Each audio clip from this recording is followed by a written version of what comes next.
Welcome to Zian Entertainment.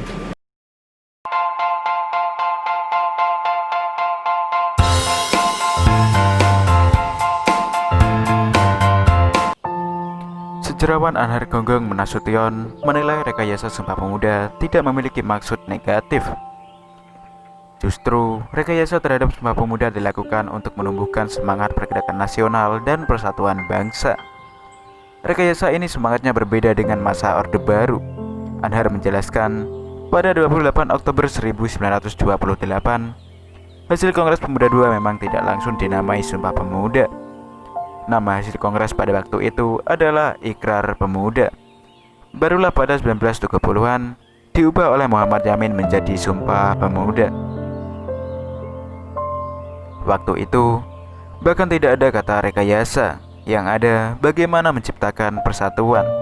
Anhar menjelaskan, keinginan untuk memperingati Sumpah Pemuda muncul dari gagasan Ki Hajar Dewantara pada 1948. Ki Hajar kemudian menyampaikan usulan ini kepada Presiden Soekarno, dan sejak itulah peringatan dari Sumpah Pemuda dirayakan dengan lebih semarak. Sebelum tahun tersebut, pada 28 Oktober hanya peringatan pergerakan nasional. Anhar menegaskan, rekayasa Soekarno dan Yamin sama sekali berbeda dengan rekayasa pada Orde Baru. Rekayasa ini justru bertujuan untuk memperkuat ikatan kebangsaan yang sedang coba dirongrong kembali oleh berbagai pergerakan di dalam negeri. Rekayasa ini bukan bertujuan untuk kekuasaan seperti masa Orde Baru, kata dia. Pendapat senada disampaikan oleh sejarawan Asfi Warman Adam. Asfi tidak melihat adanya upaya rekayasa sejarah seperti yang dilakukan Nugroho Nurtosoentono terhadap Pancasila. Bahkan, penambahan kata satu dan pengubahan nama hasil Kongres Pemuda II dinilai sebagai upaya menyederhanakan rumusan hasil Kongres. Pendiri bangsa banyak merumuskan sesuatu dengan lebih sederhana. Sementara itu, Bathara Richard Hutagulung, penulis sejarah, mengungkapkan klaim baru tentang Sumpah Pemuda yang diperingati setiap tanggal 28 Oktober tersebut. Menurutnya, tidak ada pengucapan ukrar Sumpah Pemuda dalam Kongres Pemuda pada 28 Oktober 1928 seperti yang diklaim buku-buku sejarah. Kendati peringatan dari Sumpah Pemuda telah berlangsung selama 92 tahun, Bathara Richard menemukan adanya fakta sejarah lain yang belum banyak diketahui publik. Lewat hasil penelitian yang ia tulis dengan judul 28 Oktober 1928, tidak ada Sumpah Pemuda pada 17 Juli 2020, Bathara Richard menyebutkan tidak ada pengucapan ikrar yang dilakukan oleh para pemuda.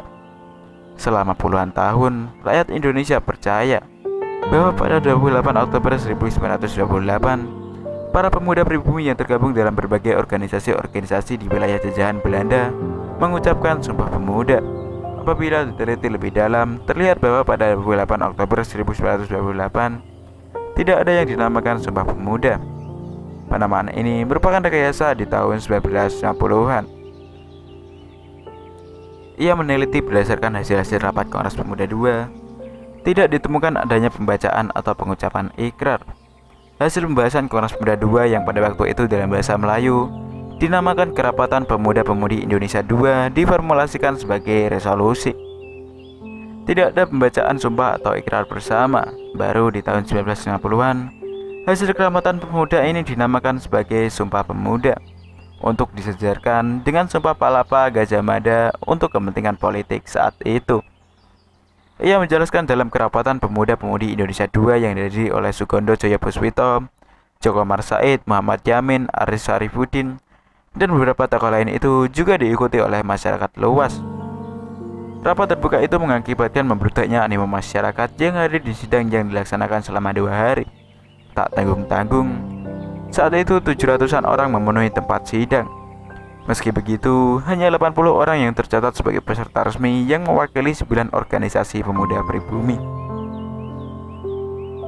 Pada dasarnya, Kerapatan Pemuda II hanya menyempurnakan hasil dari Kerapatan Pemuda I dan beberapa pertemuan besar setelah Kerapatan Pemuda I, serta belasan kali diskusi yang insentif di antara para pemuda dari organisasi-organisasi, baik yang terlibat dalam Kerapatan Pemuda I maupun organisasi-organisasi yang dibentuk setelah Kerapatan Pemuda I.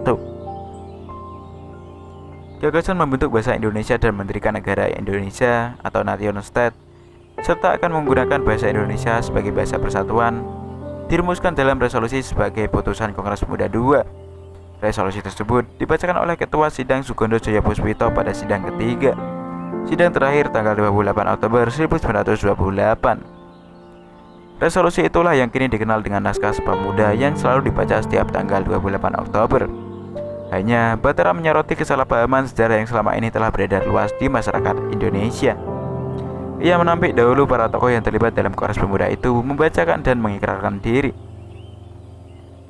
Sudah waktunya lembaga-lembaga yang berwenang untuk penulisan sejarah, terutama untuk buku-buku pelajaran mengenai sejarah di sekolah-sekolah, melakukan penelitian ulang dan menulis baru, bukan sekedar revisi tulisan lama, agar generasi mendatang tidak lagi membaca sejarah yang salah. Penulis buku Indonesia Tak Pernah Dijajah ini juga meminta agar masyarakat dan media menunjukkan tokoh-tokoh lain yang sebenarnya punya andil besar dalam penyusunan hasil Kongres Pemuda II. Tokoh-tokoh yang sangat berperan sehingga terselenggaranya pertemuan besar yang sangat bersejarah. Di antaranya adalah Muhammad Tabrani Surjowiciro dan Jamaluddin Adinegoro. Terbukti bahwa Tabranilah yang pertama menggunakan nama bahasa Indonesia dan mengusulkan agar nama bahasa yang akan dijadikan bahasa persatuan dari bahasa Indonesia,